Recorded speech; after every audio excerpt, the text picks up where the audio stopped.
yo lo que quiero es que situaros en otro punto de partida completamente diferente, ¿vale? Que es que entendamos dónde estamos ahora, pero que donde estamos ahora no hemos llegado por casualidad, no es fruto de la evolución natural del ser humano ni de la agricultura, sino que ha habido una serie de fuerzas de cambio humanas que nos han llevado a estar donde estamos, y las consecuencias y los impactos que esto tiene, es importante que los tengamos en cuenta para pensar que las alternativas también dependen de nosotras. Es decir, que realmente es la sociedad en su conjunto la que ha hecho que en las últimas décadas la agricultura y la ganadería, también la pesca, como comentabas tú antes, se haya transformado, que esto tiene una serie de impactos y está en nuestras manos el transformarla en otra cosa, ¿vale? O sea, que no es, ¿no? Que lo podemos hacer, ¿no? Entonces, un poco esto, yo quiero hoy, bueno, en estos 10 minutos que tenemos, colocaros en otro punto. Cuando me digáis... en cualquier caso, voy empezando igualmente. Y el punto de partida es... quiero que tengáis en mente que la agricultura y los sistemas alimentarios en las últimas décadas se han transformado de manera que, en lugar de entender el alimento como un derecho humano, de hecho es un derecho humano, un derecho recogido por las Naciones Unidas, se ha transformado en una mercancía. Y esto es lo que ha hecho que en las últimas décadas todas las políticas agrícolas se han, digamos, volcado para profundizar en un modelo que facilite la producción de alimentos para un mercado global.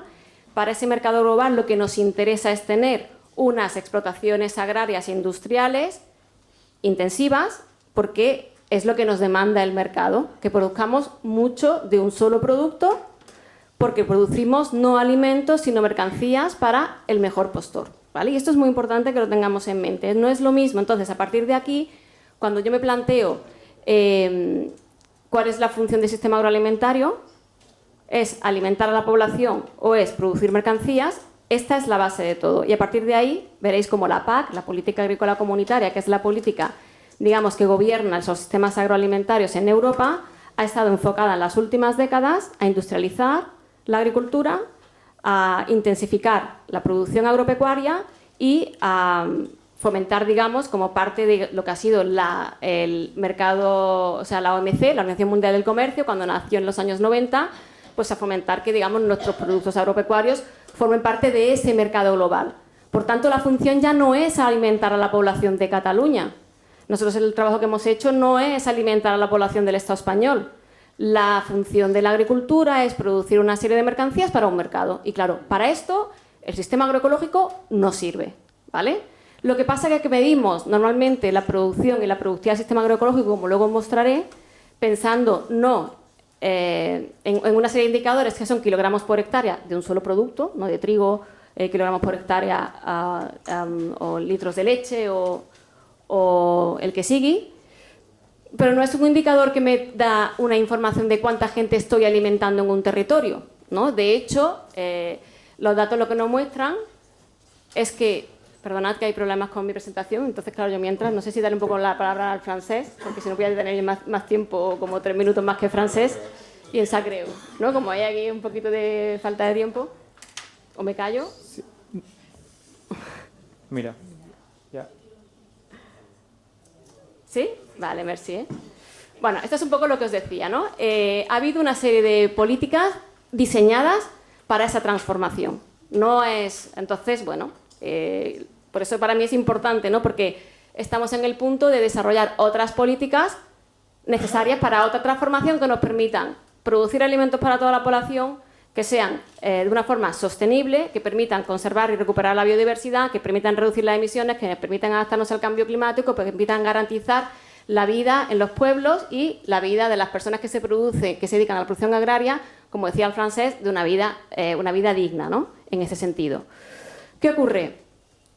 ¿Esto funciona o no? Ahora, como os decía, esta es la principal función del sistema agroalimentario, ¿no? O sea, no es alimentar a la población. Por tanto, muchas veces cuando se plantea la pregunta, es que la agroecología no puede alimentar a la población mundial, pero bueno, si es que este es el objetivo de la agroecología, garantizar el derecho humano a la alimentación.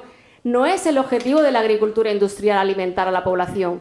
Es producir mercancías para un mercado global y luego tener los recursos monetarios necesarios para comprar los alimentos de donde sea, ¿vale? Pero ese no es el objetivo. El objetivo es producir una serie de mercaderías que sean rentables y que puedan volcarse en esos mercados. Y eso ha tenido una serie de consecuencias, ¿vale? Que ahora vamos a mostrar en 2 minutos. ¿Qué pasa? Para esto, como os digo, todas las políticas se han encaminado en la especialización. No es que Cataluña se haya especializado, todo el mundo se ha especializado. Aquí veis este mapa en el que vemos la especialización en función de si se producen alimentos o se producen feed, que es, digamos, productos granos para la alimentación de la ganadería, o productos granos para biofuel, etcétera. Es decir, la especialización de las diferentes regiones forma parte de este modelo en el que intentamos explotar una serie de economías de escala. Pero no quiero alimentar a la población de mi territorio. Esto tiene que quedar claro. Tengo otros objetivos, ¿vale? Entonces, para esto necesito transformar las explotaciones, que es lo que ha ocurrido con las políticas en los últimos años. Pero esta transformación de las explotaciones, bueno, aquí para que veáis un poco esa especialización, por ejemplo, vemos como en los sistemas alimentarios en general lo que vemos es que se ha incrementado la producción ganadera a nivel global de una forma brutal y sobre todo un tipo de producción ganadera, la producción de monogástrico, de pollo y de cerdo. Los grandes perdedores de esta transformación han sido la ganadería extensiva y han sido la producción de ovino y caprino fundamentalmente, que son absolutamente necesarios para una transformación agroecológica. Aquí veis, por ejemplo, cuáles son dónde se consume la carne, ¿no? Y aquí la evolución en el número de granjas de explotaciones de cerdo en Cataluña y cómo se ha incrementado la cabaña ganadera porcina desde los años 90, teniendo en cuenta que en los años 90 ya se había incrementado de forma bastante considerable con respecto a los 60.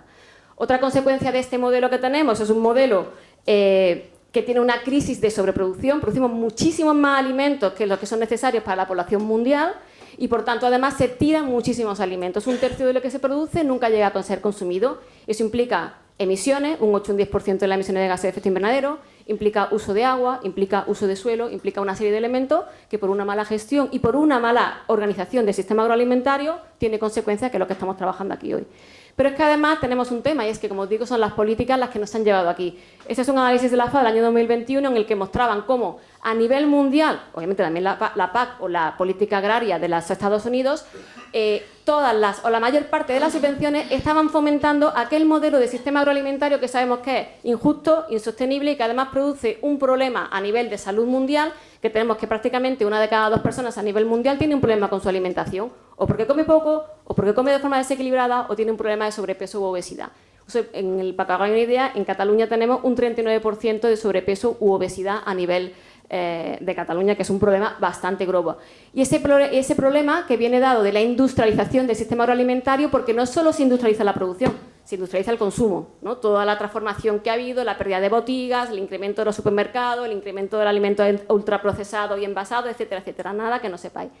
Aquí simplemente no lo voy a entrar, lo voy a quedaros, pero para que veáis, por ejemplo, el mal reparto de las ayudas de la PAC en Cataluña, ¿no? Donde vemos que muy pocos productores, propietarios o grandes empresas reciben la mayor parte de la ayuda de la política agrícola comunitaria, mientras que los pequeños productores pues, reciben básicamente una miseria, ¿vale? Las migajas.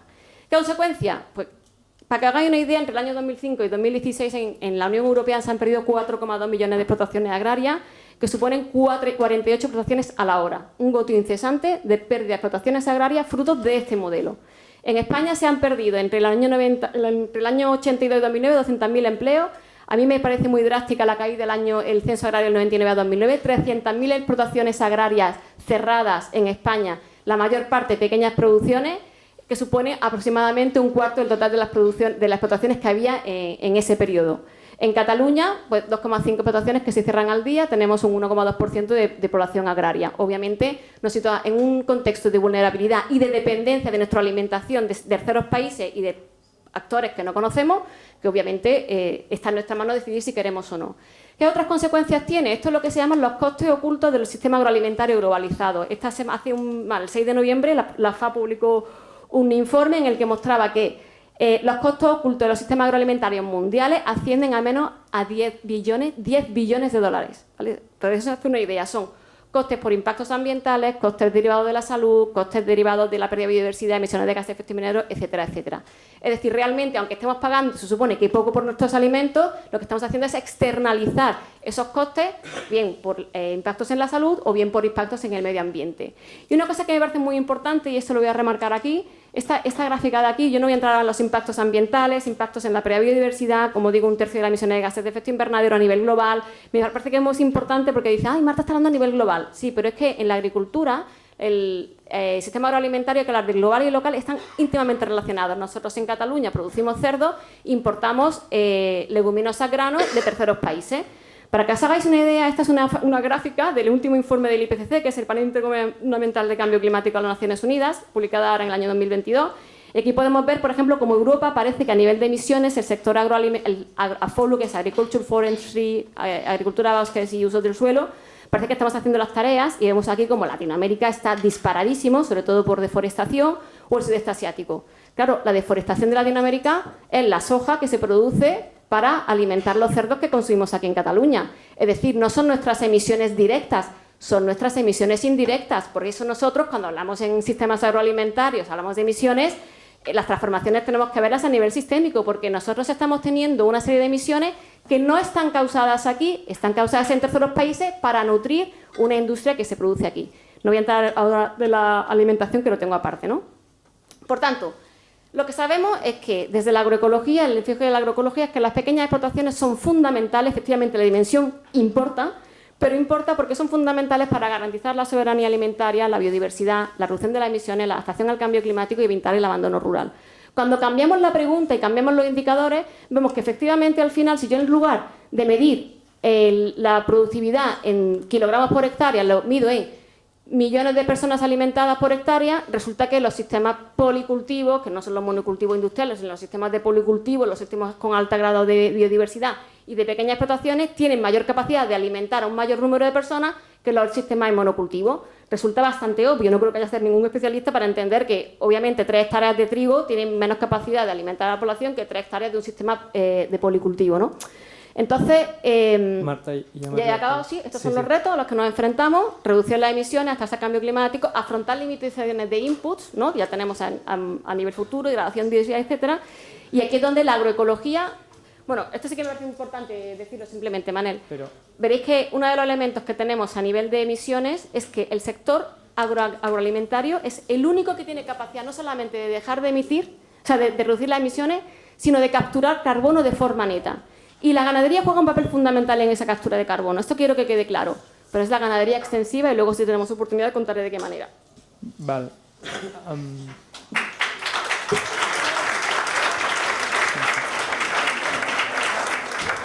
Quiero hacer mucho hincapié porque no es imposible transformar el modelo. El modelo ya que tenemos no es el que teníamos hace 40 años, ¿vale? No tiene nada que ver. Es otra cosa completamente diferente. Y ese es el punto en el que nos tenemos que ubicar. Y por eso aquí me parece que es muy importante que pensemos cuál es la pregunta que queremos hacernos, ¿no? Si realmente queremos seguir considerando la alimentación como una mercancía o queremos, en el contexto de Cataluña, considerarla como un derecho humano. Yo te voy a hacer voy a comentaros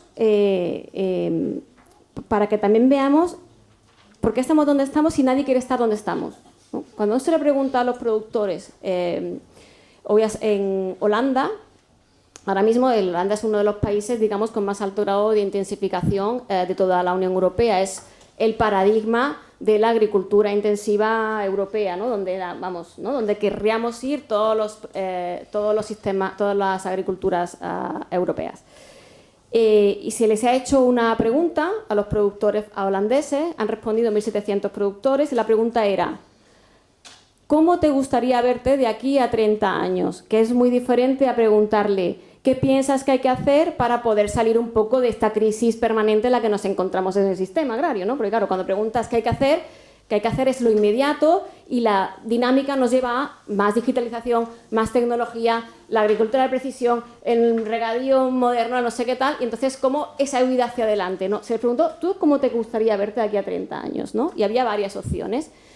De esas, solamente un 30% de los productores dijeron: me gustaría verme como un productor intensivo, industrial, proveyendo al mercado exterior. El 70% se veía: pues me gustaría verme como un pequeño productor alimentando a la población del territorio, que no es donde está la agricultura holandesa.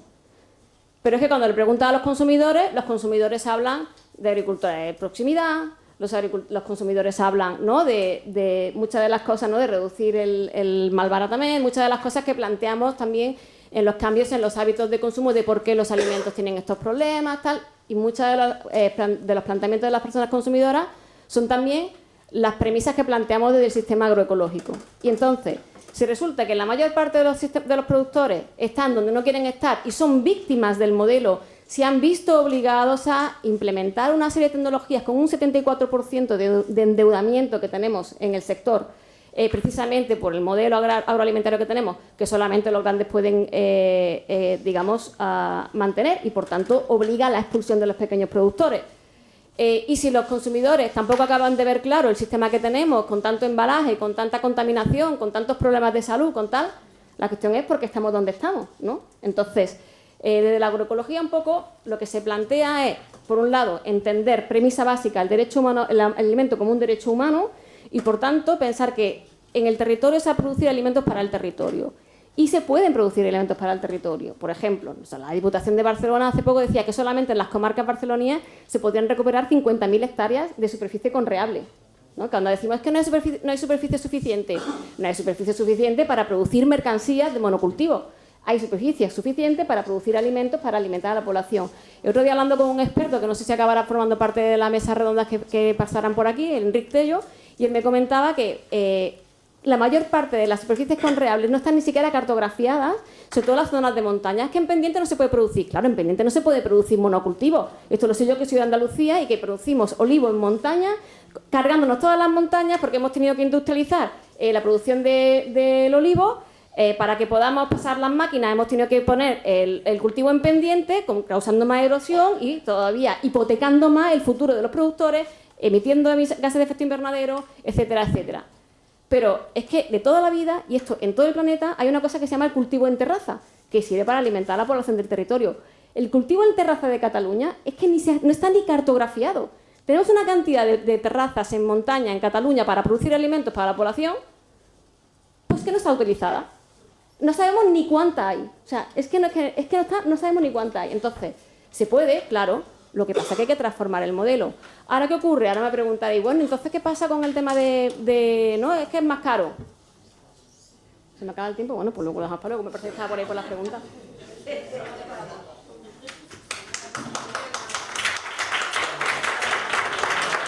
Yo lo que creo que sí que es importante en cualquier caso es... no es que estamos hablando de ideología, es que estamos hablando de dónde nos posicionamos cuando analizamos el problema. Y entonces, en función de dónde yo analizo el problema, al final las respuestas que encuentro son diferentes y los indicadores que utilizo para medir el problema son diferentes. Que es lo que os decía antes. Un clarísimo ejemplo es el de kilogramos por hectárea. Cuando tengo el enfoque productivista de un solo producto, entonces, en este sentido, los sistemas intensivos son muchísimo más eficientes que alimentar población en un territorio. ¿Cuántas personas estoy alimentando por hectárea? Son dos medidas diferentes. Las dos son objetivas. Las dos son ideológicas. Las dos responden a una mirada de la agricultura. Una es una mercancía y otra es un derecho humano. O sea, es que las dos son ideológicas. Pero porque la ideología forma parte. Otra cosa es que para cada uno de los enfoques nosotros desarrollamos sistemas objetivos de medida que responden a unas preguntas y a unas respuestas que son diferentes. Porque el abordaje del problema es diferente. Y eso es muy importante porque esto es básico en ciencias políticas. Básico. Entonces, luego a partir de ahí ya es cuando vemos que hay coherencia o no hay coherencia entre las diferentes opciones que se están planteando, ¿no? Entonces, la agroecología, aquí hay un elemento muy importante que es la que yo estoy planteando, ¿no? La agroecología, normalmente cuando se plantea que es trabajar con la natura, no en contra de la natura, como estamos haciendo ahora, efectivamente, esto es una dimensión que es la dimensión técnico-productiva, que son las prácticas y la parte científica de la agroecología. Pero la agroecología tiene dos dimensiones más. Una es la social, política y cultural, y otra la socioeconómica. Y estos dos elementos, todo esto es lo que hace la agroecología, no solamente las prácticas, porque si nos fijamos solamente en las prácticas, nos puede ocurrir esto, que es que entonces de nuevo tenemos a las grandes empresas, las grandes corporaciones, utilizando, como están hablando ahora, de la agricultura regenerativa, para decir que ellos están también conservando los ecosistemas. Claro, pero al final estamos perdiendo países en el camino, que es lo que está ocurriendo desde que estamos con la industrialización de la agricultura. Esto creo que es muy importante que también lo tengamos en mente, ¿vale? Al final de lo que estamos hablando es de esto. Si la agricultura ese es un análisis que hicimos para la Unión Europea, en el que identificamos que en la Unión Europea habían tres discursos. agricultura como alimento como mercancía, como bien común o como derecho humano. Y cada uno de estos, tú puedes analizarlo, cuáles son los tipos de políticas que van asociados a cada uno de ellos. Por ejemplo, alimento como derecho humano implica un reparto equitativo de las tierras. Ahora mismo tenemos un problema, muchos jóvenes quieren dedicarse a la producción agraria y no tienen tierra. No hay tierra porque la tendencia en los últimos años en la Unión Europea ha sido la concentración de las tierras, la pérdida de los pequeños productores y una alta concentración de tierras. Entonces la gente que se quiere dedicar a la producción, nuevas personas, no tienen tierra. Estas son políticas que responden obviamente a un enfoque y claro.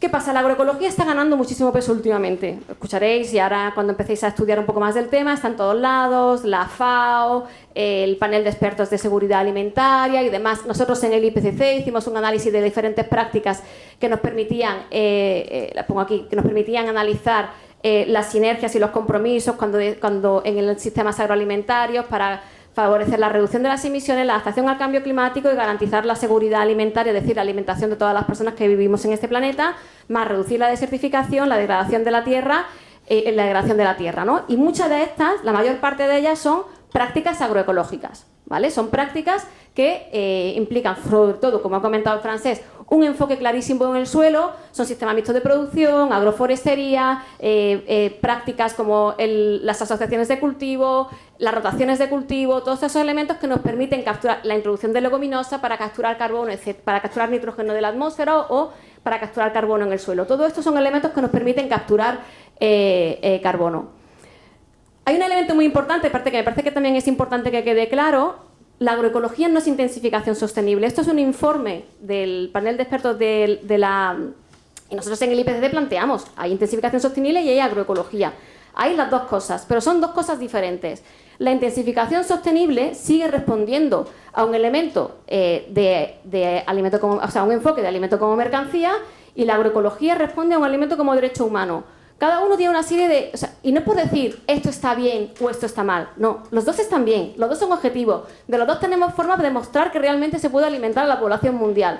Lo que pasa que la respuesta a la que queremos... O sea, la pregunta que nos hacemos es completamente diferente. Es que no es la misma pregunta, ¿vale? Estamos hablando de cosas completamente diferentes. Entonces, en la agroecología entran, por ejemplo, la agricultura integrada de plagas no es agroecología. La agricultura integrada de plagas es agricultura convencional mejorada con una producción, un uso más eficiente de los pesticidas y de los fertilizantes de síntesis, ¿no? Entonces, esto me parece que es importante porque, bueno, este es un análisis que se hacía, ¿no?, de las contribuciones que hacen los enfoques agroecológicos o los enfoques de intensificación sostenible con diferentes objetivos. Yo no voy a entrar en esto porque no nos procura. Lo que yo sí que quiero plantear aquí es de qué forma la agroecología contribuye a la adaptación y a la mitigación al cambio climático. Por ejemplo, ¿no?, cuando nosotros tenemos sistemas basados en policultivos, de pequeña escala, con estas rotaciones, como os planteo, sistemas mixtos de producción, etcétera, donde obviamente, y esto es muy importante, no hay transición agroecológica sin cambio en el consumo. Es decir, no podemos pensar cuando decimos es que no se puede alimentar a toda la población mundial. No, con la dieta que tenemos a día de hoy es imposible. Con el actual consumo de carne es imposible. La transición agroecológica implica una reducción en el consumo de carne, pero no a comer insectos, que no forma parte de nuestra cultura. Implica volver a la dieta mediterránea, que es la que hemos perdido, que nosotros en esta parte del mundo tenemos una dieta que se llama dieta mediterránea, que aparte forma parte del patrimonio UNESCO, y nosotros nos hemos alejado de esta dieta. Tenemos una dieta que es sostenible, que es saludable y que forma parte de la transición agroecológica, y esto es lo que tenemos que recuperar. Si la gente quiere consumir insectos, me parece fenomenal. En otros países del mundo también hay. En México es tradicional consumir insectos. Perfecto. Y aquí seguramente habrá gente que serán de otro territorio. Perfecto.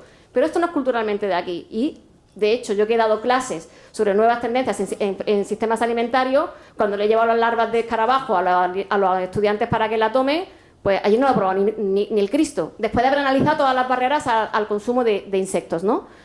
Incremento en la materia orgánica del suelo, lo que implica mayor fertilidad y por tanto adaptación al cambio climático, captura de carbono orgánico en el suelo y por tanto mitigación, reducción de la evapotranspiración y por tanto una adaptación en contexto de sequía, porque es importante, la irrigación es importante, pero no podemos basarlo en el regadío. Los regadíos, la mayor parte del regadío en Cataluña es de fuentes subterráneas. Las fuentes subterráneas, si las sobreexplotamos, tenemos riesgo de salinización y por tanto las perdemos para siempre. Nosotros tenemos un problema, hablando con uno de los productores de Lleida, un productor de fruta, él decía, es que a nosotros nos han engañado, Porque yo tenía antes unas variedades, ¿no? Ya que hablamos de la agrobiodiversidad, ¿no? La biotecnología es importante, pero es que tenemos una serie de variedades tradicionales que están adaptadas a nuestro clima y a nuestro contexto geoclimático que permiten producir. Producen menos, sí, pero también os digo una cosa, el 99% de la I+D de este país está para la producción biotecnología, para la producción intensiva, para la producción industrial. ¿Cuánto seríamos capaces de producir si dedicáramos recursos de I+D a la producción agroecológica? Cuando sabemos que además es capaz de alimentar a más gente por hectárea. Esta es otra cosa.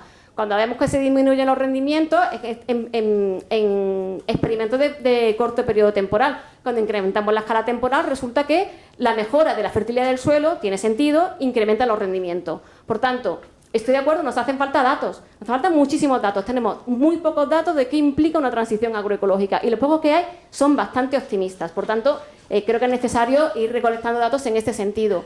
La captura de nitrógeno atmosférico, por tanto, la introducción de leguminosas dentro de las rotaciones permite capturar también nitrógeno de la atmósfera y por tanto, reducir la dependencia de fertilizantes de síntesis y contribuir a la captura de gases de efecto invernadero. Lo que decía antes del de Lleida, perdona que se me ha olvidado, decía que las variedades que teníamos antes de frutales, nosotros plantábamos en noviembre y hasta marzo no teníamos que regar. Y las que tenemos ahora, desde el minuto 1 las tenemos que regar. Las variedades que teníamos antes eran muchísimo más resistentes al contexto que tenemos ahora de sequía, eran mucho menos productivas, estas sí que eran menos productivas, pero claro, es que más del 50% de la producción de Lleida va para la exportación, es lo que decimos, es que estamos hablando de cosas completamente diferentes que no, o sea, es o una cosa o es la otra. Pensar que los pequeños productores son simbólicos y que, claro, tienen que estar allí porque son importantes, porque mantienen el medio rural, porque tal, pero que, bueno, que van a producir un alimento de calidad, eso es asumir que el resto de la gente que no puede consumir esos alimentos tiene que comer una alimentación que no es de calidad. No tiene sentido, lo que queremos es una alimentación de calidad para todo el mundo. Alimentos sanos, saludables y nutritivos para toda la población, no solamente para aquellos que lo puedan comprar, ¿no? Y claro, ¿qué pasa? Que efectivamente a día de hoy la producción agroecológica es más cara. Es más cara por lo que os he dicho. Nosotros teníamos la PAC, la Política Agrícola Comunitaria, ha llegado a suponer el 50% del total del presupuesto de la Unión Europea. Ahora estamos en torno a un tercio del total presupuesto de la Unión Europea. ¿Y quién se lo está llevando? Ya lo he dicho, los grandes propietarios, la producción intensiva, etcétera. Si nosotros redireccionamos esos fondos para que la pequeña producción sea rentable, para que la pequeña producción realmente pueda alimentar a la gente del territorio, a lo mejor resulta que la producción agroecológica y la producción de pequeña escala no tiene por qué ser la que sea más cara. Si además decimos, como decía antes, internalizamos los costos... ¿Me habían dicho un minuto? Sí. Ah, vale.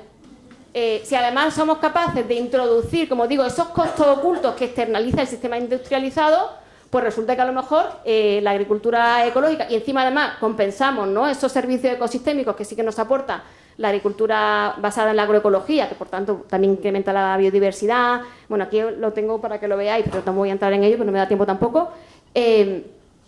A lo mejor resulta que sí, que tenemos más capacidad, ¿no? Bueno, yo solamente aquí quería mostraros, no voy a entrar ahora, luego si esto podemos entrar, una transición agroecológica en España es posible. Nosotros hicimos un análisis de los diferentes indicadores ambientales y sociales, por ejemplo, en el tema del empleo, nos colocarían empleo en el sector primario a los valores anteriores a la entrada de la Unión Europea, que fue cuando hemos tenido una mayor pérdida de empleo agrario, es decir, estaríamos recuperando 500.000 empleos en el sector primario en el Estado español, pero implica, por ejemplo, una transición agroecológica que requiere de la ganadería extensiva y requiere, como digo, una reducción importante del consumo de carne. No es posible alimentar a la población en una transición agroecológica con la dieta actual, pero implica incrementar un 70% la carne del consumo de ovino y caprino. O sea, necesitamos reducir la carne de monogástrico, como os he dicho, el 77% de lo que se produce a nivel mundial es monogástrico, e incrementar en nuestro caso el 70% la carne de ovino y caprino. Porque, como también lo comentaba antes Francés, a ver, las proteínas que nos da la carne, la calidad de la proteína de la carne no la tiene ninguna proteína vegetal. O sea, eso es así. Y aparte, lo que es las funciones ecosistémicas que supone... És que s'ha passat el temps. Bueno, pues ja està. A veure si m'explico. On està aquesta agricultura? Està en el regadiu, està en el secà humit, allà on plou, i està en la ramaderia intensiva.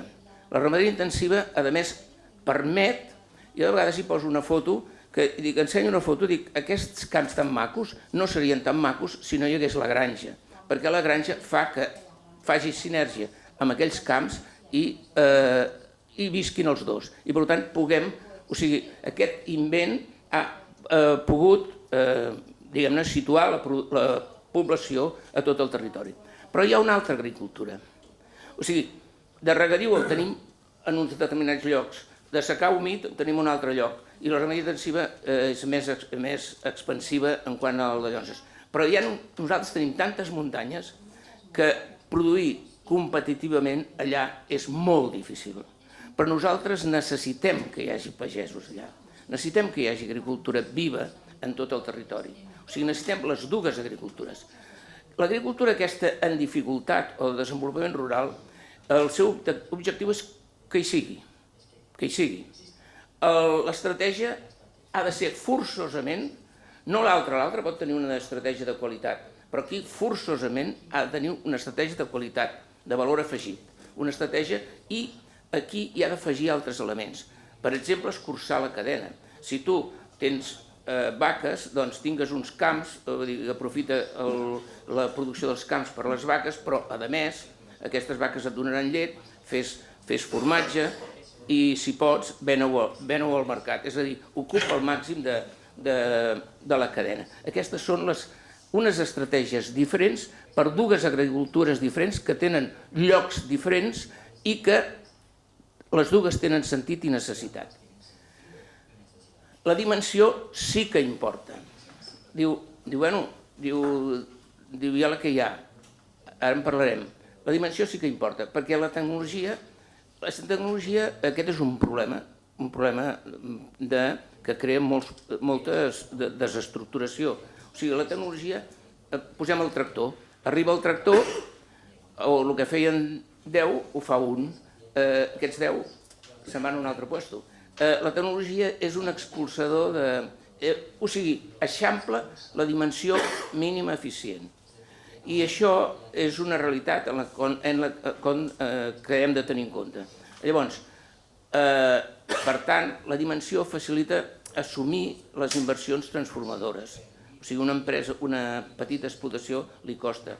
L'escala facilita la reducció i, per altra banda, l'escala facilita la reducció de costos. Però, com guanyar dimensió? Doncs podem guanyar dimensió amb integració vertical, que he posat aquí el blat, la vaca, la llet, el formatge i la botiga. Aquesta seria una integració vertical. Una integració vertical que la poden fer les petites explotacions. És més, tenim experiències molt rellevants de productes de qualitat que mengem de persones que han sapigut integrar-se i nosaltres, per tant, hem de defensar aquests mercats locals.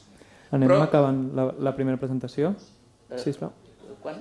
O sigui, ja portem el temps exhaurit. Que no el veig. Bé, doncs, la integració horitzontal seria això, i si ja no puc dir res més, doncs... En aquesta ronda. No, és que ja hem exhaurit el temps, però tindrem més rondes per puntualitzar. La IPCC és l'organisme que gestiona a nivell mundial el tema del canvi climàtic. Hi ha una de les paraules sagrades, o sigui, l'ideologisme ha creat una sèrie de dogmes i una de les paraules sagrades prohibides és intensificació. Doncs l'IPCC fa una explicació, diu, nosaltres hem de produir bé, hem de, per tant, regenerar el sòl, hem de recuperar la terra, hem de ser molt més amables amb el medi ambient, hem de naturalitzar moltes coses, però hem de compensar. Hem de compensar perquè tot això representarà menys producció. I això ho sap i ho diu aquí, que no us ho llegiré, però ho diu aquí i ho podreu llegir. I ara em creieu que ho diu perquè... Bé, això, l'IPCC el que ens està dient que hem de compensar l'esforç que fem per ser més amables amb el medi ambient. Com es compensa? I llavors aquí parla de canviar a dietes més saludables, bàsicament per la salut de tothom, reducció del malbaratament alimentari i intensificació agrícola sostenible. intensificació agrícola sostenible, perquè és un tema de comptabilitat. És a dir, si traiem producció, en algun lloc haurem de produir més, que és el que se'ns està proposant. I això és el que intentaré explicar. La intensificació sostenible la defensa la FAO des de fa uns 15 o més anys. Ara l'IPCC ho diu. Què és la intensificació sostenible? Jo l'explico amb 4 paràmetres, amb 4 blocs. Agroecologia. Agroecologia és, diguem-ne, aprendre de la natura per produir millor. I aprendre la natura, aquí hi ha l'agricultura ecològica, hi ha un seguit d'eines, no una única eina, un seguit d'eines que ens ajudaran. L'agricultura ecològica, la producció integrada, el no laboreig, això és molt important, el no laboreig forma part de l'agricultura regenerativa. Aquí també hi ha una polèmica sobre les tecnologies que s'usen, això en podem parlar en algun moment. El biocontrol és usar patògens, dallonses, perquè, és a dir, que animals, microbis, bactèries, insectes, etc., per, diguem-ne, no utilitzar productes químics. Els bioestimulants, que són fongs, són micorrizes, etc. L'agricultura regenerativa amb totes les seves eines, que en podem parlar amb més detall. L'altre element és la intensificació. La intensificació és el regadiu eficient.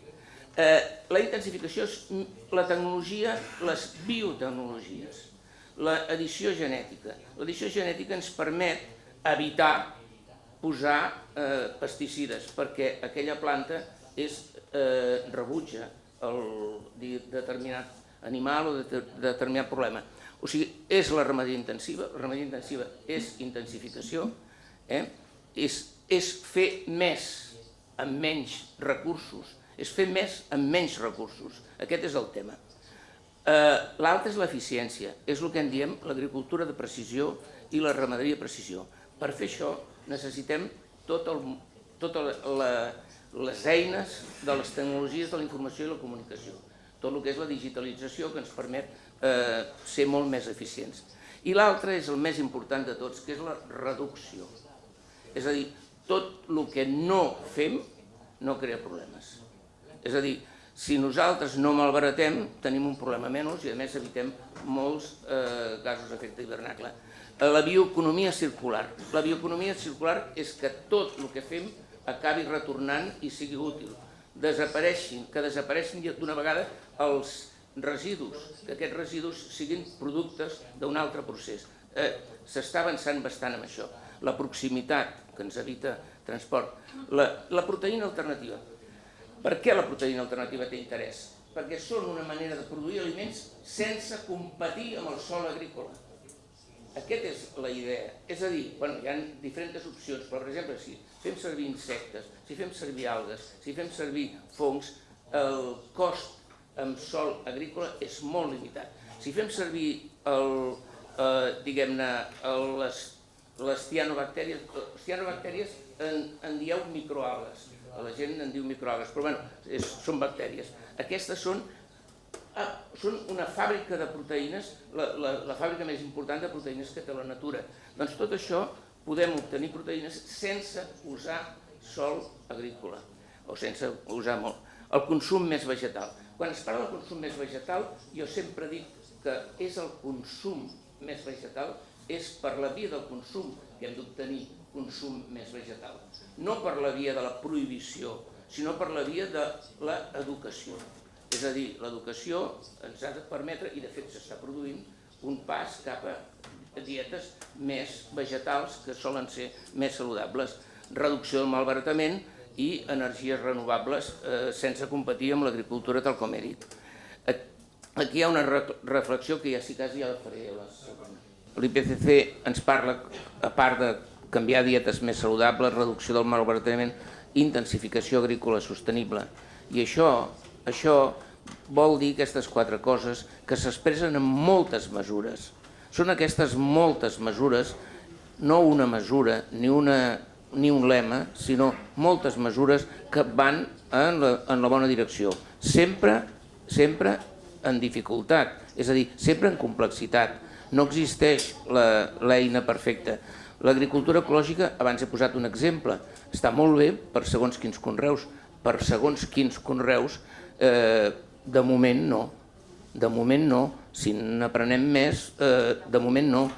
Podria explicar-ho tècnicament per què no, per què perdem tanta producció, però això ho podem fer en el diàleg. La producció integrada és l'agricultura ecològica, però una mica més tolerant, no? El no laboreig, o sigui, la regeneració del sòl és importantíssima. És importantíssima, és una de les coses que necessitem per poder recuperar el carboni i enterrar-lo. Millorar el sòl, per tant millorar la possibilitat de conreus, però per fer-ho les eines n'hi ha determinades, n'hi ha una multiplicitat d'eines, però hem de valorar sempre quin grau de compensació haurem de fer. Depèn de com, segons quines eines, ens permet... Algunes són estupendes, és a dir, per exemple, la coberta vegetal és una cosa que no fa cap mal, que pràcticament només té... És una de les eines, El no laboreig, una altra, però el no laboreig és el que he explicat, vull dir, sense el glifosat avui perdem molta producció. En fi, hi ha totes aquestes eines, biocontrol, bioestimulants, jo m'agradaria poder explicar què és cada una i el que dona cada una, el que facilita cada una, però a mi no em dona temps, vull dir, la intensificació directa, el regadiu, la importància del regadiu, el que he dit, o sigui, nosaltres, a més el regadiu és una eina contra el canvi climàtic, claríssimament, o sigui, a part de que posem més producció vegetal sobre la capa de la terra, però és que a part d'això aproximem, deixem d'importar tant, o sigui, és una eina per la proximitat, o sigui, el regadiu és importantíssim. La millora genètica, la biotecnologia s'ha d'acceptar. Abans he posat l'exemple dels hivernacles. Els hivernacles és una eina moderna que l'agricultura ecològica no admet. Això és un error.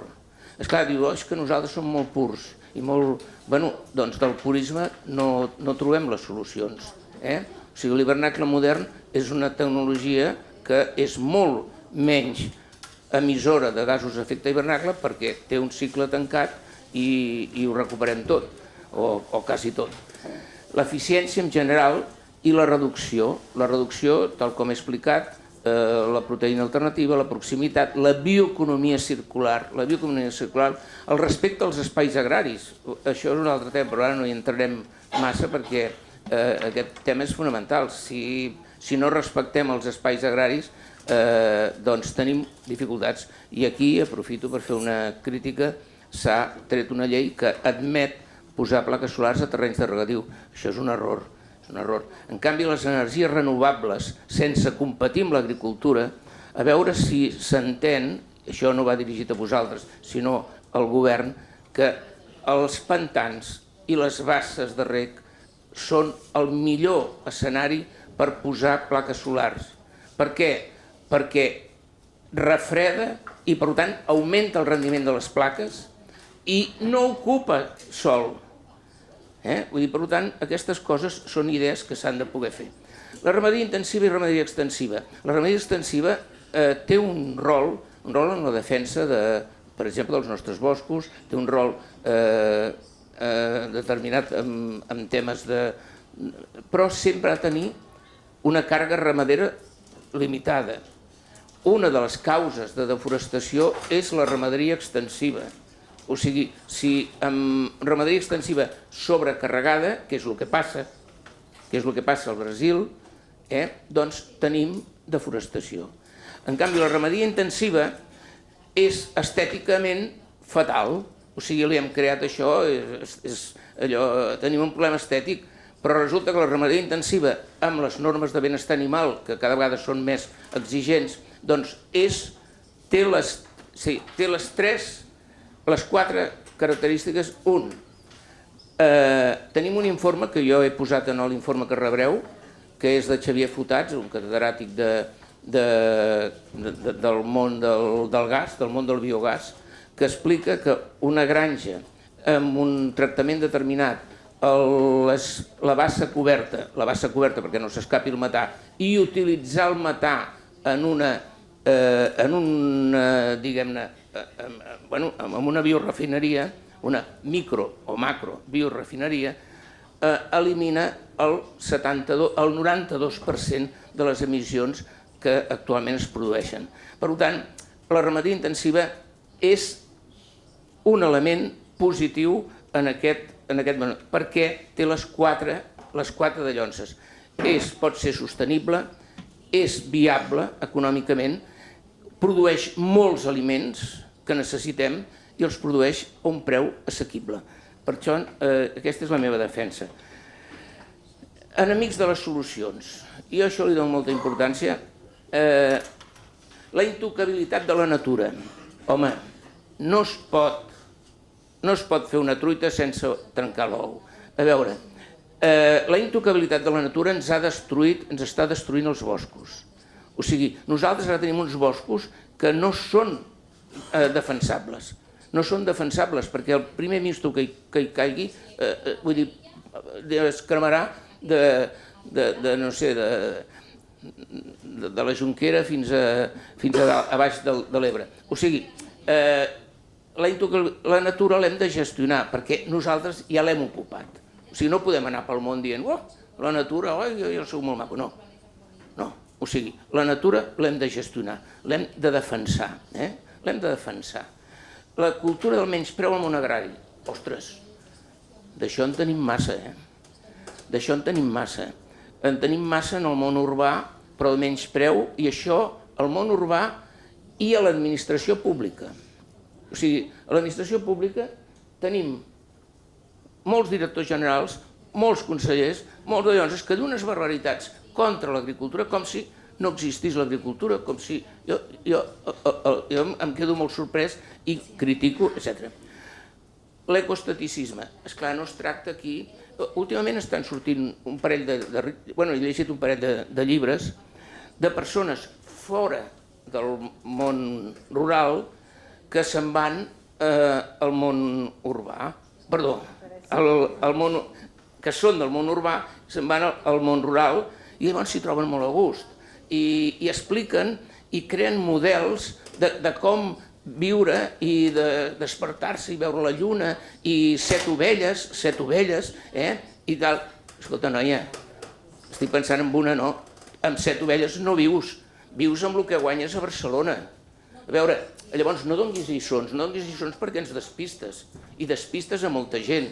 O sigui, això que estem plantejant aquí és molt seriós, i és molt difícil, algunes coses són molt difícils. No podem suposar que aquí amb 7 ovelles, aquella noia amb 7 ovelles, podrem viure i això serà la felicitat del món. No serà la felicitat del món, amb 7 ovelles no viu ningú. En fi, l'altre és el greenwashing. El greenwashing és fer veure que fas alguna cosa i no fer-ho. Posaria molts exemples, però no crec que em doni temps d'explicar més coses. Però faig un epíleg abordant, dic, necessitat i urgència. Tenim un problema molt greu. I el problema, un minut, no? Doncs el problema molt... Sí, en un minut ho solucionem tot. Tenim un problema molt greu i hem de solucionar-lo. Cal planificar en vista al llarg termini. Planificar. I això vol dir coses serioses, coses realistes. La dimensió sí que importa. Per tant, la integració, la cooperació, aquestes petites explotacions han d'unir-se. I la cooperació, la cooperativa és una forma útil per defensar-se, per fer-se més gran sense perdre l'autonomia i la unitat. Els acords win-win, això ho explicaríem llavors. Importància de les dades. El coneixement, el seguiment... Actualment estem en un món que necessitem dades per saber on estem i tenim les eines per poder gestionar aquestes dades, que per això tenim aquesta revolució digital. Balanç dels... Tot ho hem de fer el balanç. Diu, ara farem aquesta mesura.